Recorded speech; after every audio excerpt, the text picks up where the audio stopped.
انہوں نے کہا پوری پارٹی کو ہدایت کرتا ہوں کہ 8 فروری کو یوم سیاہ منایا جائے، اس کی بھرپور تیاری آج سے ہی شروع کر دی جائے۔ یعنی یہ صرف گھر میں بیٹھ کے سیاہ پرچم نہیں، پورا احتجاج ہوگا پورے پاکستان میں، اور جس شخص نے تحریک انصاف سے بلے کا نشان اور الیکشن چھیننے کی کوشش کی وہ تاریخ قبرستان میں گم ہے۔ جی ہاں، قاضی فائز عیسیٰ صاحب کی بات کر رہے ہیں وہ۔ اور چیف الیکشن کمشنر سکندر سلطان راجہ کی مدت بھی کل ختم ہو رہی ہے۔ اگر آرٹیکل 6 اس ملک میں کسی پر لگنا چاہیے تو وہ صرف اور صرف سکندر سلطان راجہ، یہ عمران خان صاحب سکندر سلطان راجہ سے متعلق سوچتے ہیں کہ پاکستان کا اصل غدار یہ بندہ ہے، ٹھیک ہے، جس نے مخصوص نشستوں کا فیصلہ بھی روکا، جس نے وقت پر الیکشن نہیں ہونے دیے، جس نے کاغذات نامزدگی کے جمع کرانے سے لے کے ایک ایک مرحلے کے اوپر وہ کیا، جس نے جو بینچز تھے الیکشن کے حوالے سے انہوں نے ریٹائرڈ ججز کی شکل ڈالی کہ ریٹائرڈ جج آ کے فیصلہ کریں گے۔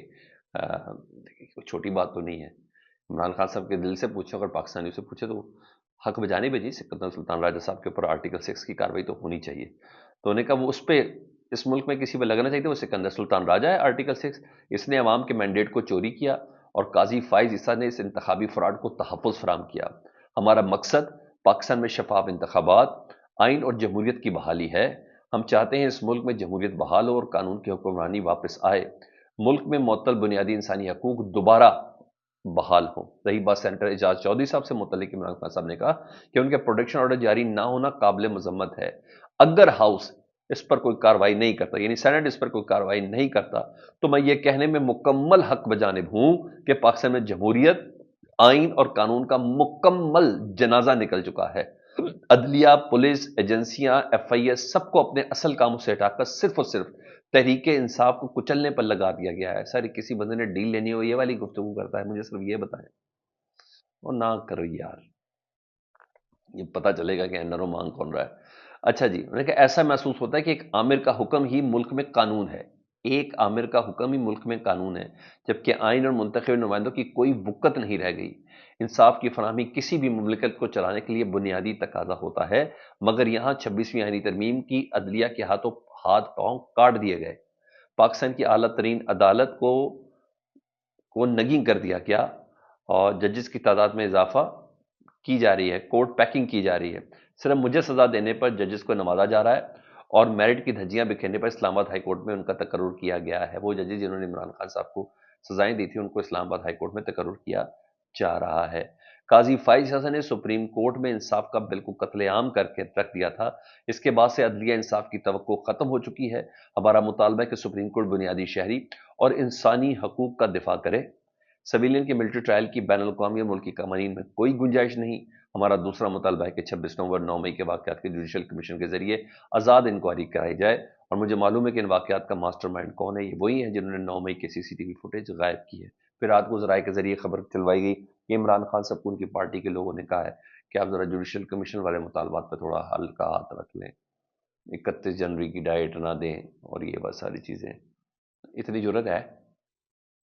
بہرحال یہ کہا ہے، انہوں نے کہا حکومت کی جانب سے جوڈیشل کمیشن کی مخالفت کی کوئی وجہ سمجھ نہیں آتی، سوائے اس کے کہ وہ خود اس واقعے میں شامل ہوگی، تب مخالفت کرے گی کیونکہ یہ خود اس میں شامل ہوگی۔ اگر مخالفت کی تو میں نے اسد کیسر اور عمر ایوب کو اپوزیشن جماعتوں سے رابطہ کرنے کی ہدایت کی ہے۔ اپوزیشن جماعتوں سے رابطے کر کے ان کے مذاکراتی عمل اور ہماری سیاسی پوزیشن سے متعلق اعتماد میں لیا جائے گا، تمام سے بات کی جائے، مولانا فضل الرحمان تک سے بات کی جائے۔ انہوں نے کہا فارم 47 کے تحت وجود میں آنے والی حکومت عوام کے دکھوں کا مداوع نہیں کر سکتی۔ پورے پاکستان کو بلوچستان ماڈل بنا دیا گیا ہے، اب آپ سمجھ جائیں، وہ ایک سیکیورٹی صوبہ ہے، انہوں نے کہا پورے پاکستان کو وہی ماڈل بنا دیا گیا ہے۔ جب تک بلوچستان میں منتخب لوگوں کی حکومت نہیں آئے گی حالات پرسکون نہیں ہوں گے۔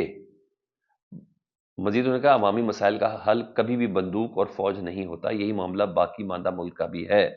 مجھ پر دباؤ ڈالنے کے لیے القادر جیسے جھوٹے مقدمات بنائے گئے، پاکستان میں جنہوں نے اربوں روپے چوری کیے وہی حکمران بن گئے، صرف اس لیے کہ انہوں نے ڈیل کی۔ نواز شریف کے بیٹے نے 9 ارب کا فلیٹ ملک ریاض کو 18 ارب روپے میں بیچا۔ سوال تو یہ ہے کہ نواز شریف کے بیٹے کے بعد 9 ارب روپے کہاں سے آئے؟ پاناما میں ان سے جو رسیدیں مانگی گئی تھیں وہ آج تک نہیں دی گئیں۔ قاضی فائز عیسیٰ کے ساتھ مل کر حدیبیہ پیپر ملز میں اربوں روپے کی منی لانڈرنگ معاف کروائی گئی نواز شریف صاحب کی طرف سے۔ نیب ترامیم بحال کر کے قاضی فائز عیسیٰ نے میوچل لیگل اسسٹنٹس کو قانونی حیثیت کو ختم کیا کیونکہ وہ خود اس کے بینیفیشری تھے۔ قاضی فائز عیسیٰ کی لندن میں جو پراپرٹیز ہیں اس کا انہوں نے آج تک حساب نہیں دیا۔ نواز شریف کے پاس 9 ارب روپیہ کہاں سے آیا اس کا ہم حساب مانگتے ہیں۔ یہ مافیا ایک دوسرے کی کرپشن بچانے کے لیے ہمیشہ ایک ہو جاتا ہے۔ یہی پاکستان کے سٹیٹس کو تحریک انصاف میں فرق ہے۔ مجھے بھی ڈیل آفر ہوئی مگر جب میں نے کوئی چوری ہی نہیں کی تو سمجھوتا کیوں کروں، میں آخری دم تک ڈیل نہیں کروں گا۔ کر لو وہاں جی۔ ہاں تبھی اس خبر کی بھی تصدیق ہوئی کہ واقعی ملاقات ہوئی ہے بیرسٹر گوہر صاحب اور army chief general Asim Munir صاحب کی، جس کو بیرسٹر گوہر صاحب کہتے ہیں کہ نہیں میری ملاقات نہیں ہوئی، لیکن ہوئی ہے chairman P T I barrister Gohar صاحب کی۔ گورنر کے پی کے فیصل کریم کنڈی نے بھی اس بات کو کنفرم کیا کہ ان کی ملاقات ہوئی ہے بیرسٹر گوہر اور آرمی چیف صاحب کی۔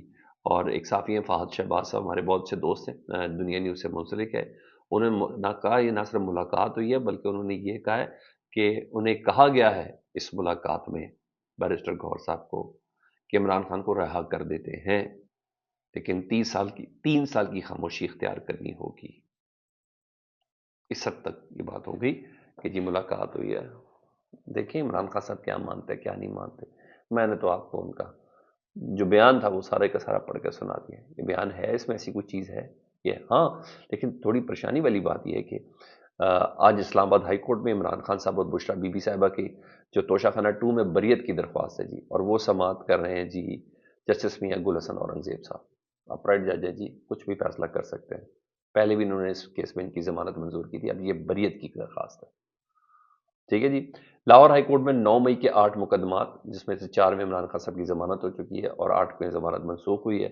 اس ضمانت کے لیے آج 12 بجے chief justice Lahore high court justice Aalia Neelum صاحبہ کی سربراہی میں 2 رکنی بینچ آج ضمانت کا فیصلہ کرے گا۔ میں بھی پاسبل آج ہی ضمانت ہو جائے، ٹھیک ہے۔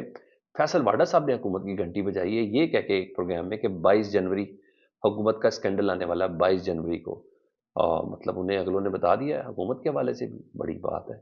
اور انہوں نے کہا آپ کو دکھائیں گے اسکینڈل نہ رکا تو مقدمہ ضرور بنے گا، حکومت جیل میں جائے گی۔ پتہ نہیں ان کی پٹاری میں کون سی چیز ہے، کون سا اسکینڈل آنے والا ہے، اس کے لیے مجھے تھوڑا انتظار تو کرنا پڑے گا۔ کوئی خبر سمجھ میں نہیں آ رہی اس حوالے سے کہ میں آپ کو کون سی بات بتا سکوں۔ یہاں یہ چیز ہے، ادھر رات کو فیصل چودھری صاحب نے بتایا کہ انہوں نے کہا 9 مئی کو جو جی ایچ کیو ابلا کیس میں انہوں نے کوئی ثبوت سامنے آیا تو انہوں نے کہا ایک موبائل ٹیلی فون پیش کیا گیا جس کو فل سیل تھا اور اس کی بیٹری مکمل فل تھی۔ میں نے کہا حیران ہوں میں کہ 20 مہینے بعد بھی ایک فون کی بیٹری کس طرح فل ہے۔ انہوں نے بتانا چاہ رہے تھے کہ یار موبائل دے رہے ہیں اس پہ جو مرضی ڈال کے دے دوں، تو وہ بیسیکلی بتانا چاہ رہے ہیں۔ اور رات کو جو میں کہہ رہا ہوں وہ غوری میزائل حملہ ہوا وہ یہ ہوا ہے کہ پیٹرول کی قیمت 3 روپے 47 پیسے بڑھا دی ہے اور ڈیزل کی قیمت 2 روپے 61 پیسے بڑھ گئی ہے۔ رات کو انہوں نے یہ کیا ہے۔ فیڈ بیک سے متعلق ضرور آگاہ کریں، اپنا بہت خیال رکھیں۔ اللہم صلی علی محمد و آل محمد۔